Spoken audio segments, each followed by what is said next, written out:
Welcome back to my channel where we talk about faith, lifestyle, and we also review books and magazine. Hope you and all yours are doing great. If you're new to my channel, thank you for stopping by. Make sure you click on the subscription button, like, comment before you leave. If you're not new to my channel, thank you for sticking with me. Thank you for journeying with us. Thank you for all the comments we've had so far. I really and truly appreciate you. So today I am going to be reviewing another magazine. So let's get started.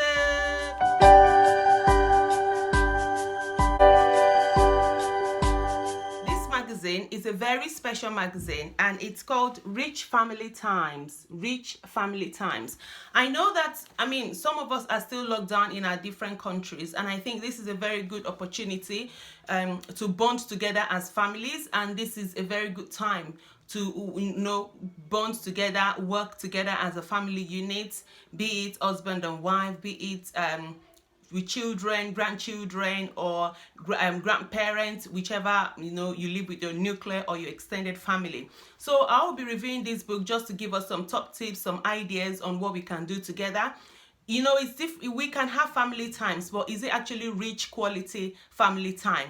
So talking about this magazine today will maybe give you one or two ideas on how to improve your family time so it can be rich and full of quality.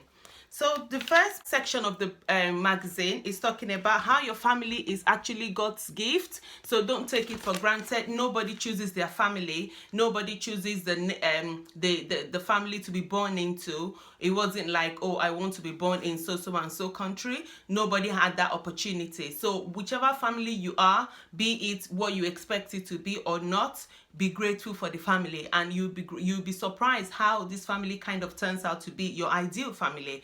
Don't be jealous about another family. Don't be jealous about your neighbor's family or your friend's family and think, oh, what is happening there and what is not happening there. No, focus on your own family and see how you can improve on your own family. And 2, 3, 4, 5 years down the line, you look back in gratitude. So it's just talking about how you can have enduring families. But before I go on, I forgot to tell you how many pages. So it's got 16 pages. It's very colorful, easy to read and understand. Youth, young adults, male and female can read it. I know it's called the Christian Women Magazine. It also applies to men, and we can also read it and apply it to our own lives. Remember, your family is a gift from God, as I've said earlier on. You are not there by mistake. It was intentional. God put you in that family for a reason, for a purpose. Be grateful to God for your family. Family times needs to be treasured. It should be a time of communicating, a time of caring, bonding, and togetherness. It should be a time where we listen to one another, a time to speak, and a time to play. Family times through different things, through different ways. I'm just going to read out some of the points that were highlighted here. It's quite tiny writing, so I'm just going to kind of read them out to you. So one of the things you can do is to ask your children and spouse what makes them happy and have a discussion about this. So sometimes children are there, they might have things bottled in them, but they are not able to express it. Let's not always give them out to people to look after for us. Let's not give them out to teachers, to friends, to neighbors, to families. There are times where other people are needed to help look after our children for us, perhaps in school, breakfast club, or after school club. So those ones are fine. But let's not make it an habit, if we can avoid it, to put our children in breakfast club, school, after school club, Saturday clubs, Sunday clubs, weekend clubs, summer clubs, and they're all clubs. By the time they come back from clubs, they are tired, go to bed. In the morning, you're rushing out, they are rushing out. You don't actually have time. And I'm just going to point out to you that I know some families cannot just do without these extra bits, clubs. But when you have the opportunity to walk together, perhaps you're walking to school or you're walking to the club, make sure you use that time to talk to your child. Make sure you use that time to communicate. Not that you are focused on driving and your children are focused on iPads, tablets, phones. when we are also driving, it's a very good opportunity for us to have time with our children. I know sometimes when I am driving, I just make my, ask them random questions just to get them talking to me when I see that they are just a bit in their own cocoon, they don't want to talk, or when I feel that it's too quiet, or when I feel, oh, it's a good opportunity for us to talk. So please, when you have any quick opportunity, even make out time. You could make out time to go for a walk together. And when you go for a walk, like I encourage my husband and I and the children, when we go for our own walks, is gadget free. So no phones. Our phones are on. If anybody wants to reach us, is fine. But we're not going to deliberately call somebody, because that family time has to be treasured. It has to be rich time. So make sure when you go for your walk, or when you go around the neighborhood, or it might even be in your house, up the steps, in your room, around the house somewhere, make sure it's gadget free, because your child sees that time to be a rich family time together. And if mommy and daddy can put their gadgets away, then the child will feel, oh, I am going to respect my parents by putting my gadgets away. We need to lay solid foundations of values that will endure and outlast us, even our children, that will outlast us down to many generations. A strong foundation that the wind of adversity, error, modern evil will never be able to blow away. We should raise godly children who are strong enough to hold their faith in an ungodly and unjust world. Make the most of your parenting. You don't have a second chance. When I read this, I was like, wow, that is so true. You don't have a second chance. It is usually said that parents have 18 years to mold, groom, and train a child. How old is your child? If your child is 6 years old, he or she has spent 1/3 of that years with you already. How much of godly heritage have you given to this child? There are different values you can instill in your child. You can instill spiritual values, give his heart to Jesus. You can instill physical values, how to, basic hygiene, clean your own teeth, bathe, house chores. You can also include moral values like integrity, live by example, social values, good interpersonal relationship, and so many other things that you can use this time and opportunity. Remember, it's a rich family time. It's not just any family time. So we should bear that in mind. Another thing we need to do is to eat together as much as possible. Dinner time, lunchtime, breakfast time can be a very good time for us to talk together. We should give our spouse, our husbands and wives, a big hug each morning, or a kiss, or however you greet your husband or hubby. Read Bible stories to your children. Read to your children classic books, share about it, memorize, the scriptures, recite scriptural passages together, watch movies together, watch Christian movies together, go for a nice, eat out. It doesn't have to be expensive. I always say to people, don't think, oh, you have to break the bank to be able to, to eat out. No, you can have your own sandwiches, go, with your own picnic, have a picnic rug, go on the lawn, go on the green, go somewhere. You might even be in your sitting room. I've had picnics in my own sitting room.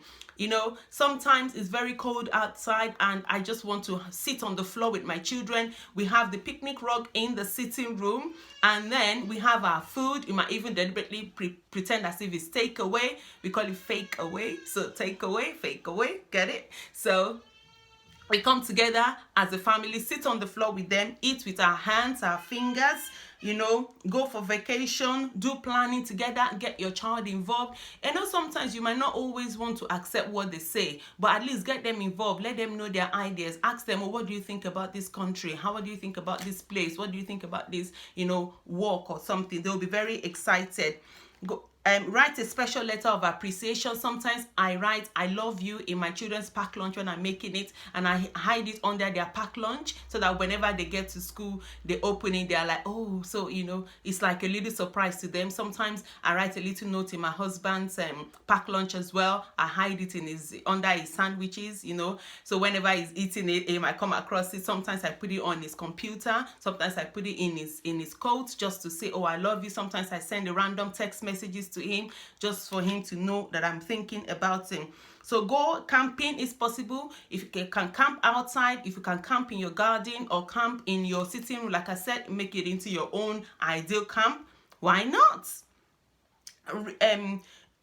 Reject any offers that will hamper your time and connection, whatever will affect your family time. Try as much as possible not to take it. Play games together, do homework together, share stories together, go shopping if possible together, observe nature together. Let your children appreciate God when you go out, you know, the wonders, the beautiful creations. Call your spouse from work and ask how he's doing. Some of us is whenever our husbands or wife need something from us, or whenever we need something from them, that's when we give them a ring. It should be a random call. Remember, marriage is intentional. You have to just put your mind to it. You have to deliberately. Sometimes you don't feel like doing it, but you need to look beyond feelings. It has to be intentional. Draw your family tree and tell your children about it, and share testimonies of God's goodness, sometimes trials and temptations, and how you've been able to overcome. You know, have a chore. Deliberately get your children this day. I tell my children they have to put the beans out by on Thursday, because bean people come on Friday. So whatever works for you, the little beans in the house, from the toilet, from their rooms, from the sitting room, let them put it together. They can mop, they can hoover, they can clean. Give them work to do. Play together, dance together. Sometimes when I just, sometimes I don't even feel like doing it. I put on Christian music, I hold my husband, we dance together, the children jump up. Sometimes I dance with my son, sometimes I dance with my daughter. So just make fun out of no fun. Another thing you can do is to praise your spouse in front of your children, and praise your children as well in front of other people. We don't all get it right. Our children won't all get it right, but praise them. When you praise them, then they are more excited to do more things. It's called sandwich, like a sandwich way of talking to people. You praise them, that's the bread. The filling is, if you have any criticism or anything that they haven't actually done, you put that in the middle, which is the filling. And then the bread to finish off the sandwich is another praise. So you could say, oh, well done. I like the way you cleaned your room. You've done really well. You've hoovered, you've cleaned, you've dusted. But next time, can you lay your bed as well? But at the end of your lay your bed properly. At the end of that, make sure you also say, well done, good job, so that the child leaves with that positive praise and affirmation.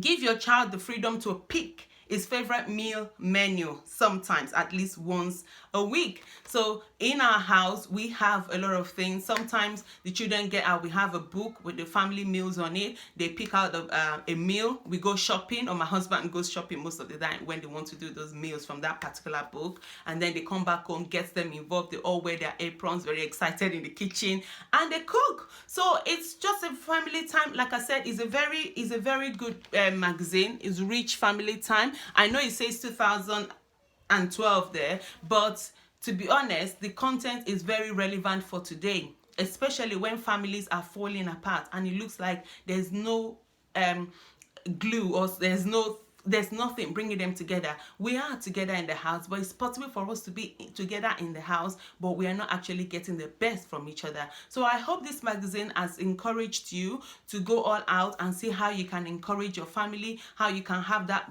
precious bonding time together, and how you can make the most of all the time you have now. So yeah, thank you for listening. Don't forget to subscribe before you leave. Comment, let me know what you think about the magazine and what you think or what you're doing in your family that is helping you. Let's learn together. Don't forget to give us a big thumbs up if you like what you've seen, and don't forget to share with your friends and family. Let's keep this channel going. So yeah, that's me done. Thank you for listening again. But whatever you do, make sure you keep going, you keep moving, and don't stop. Till I see you next time. Bye.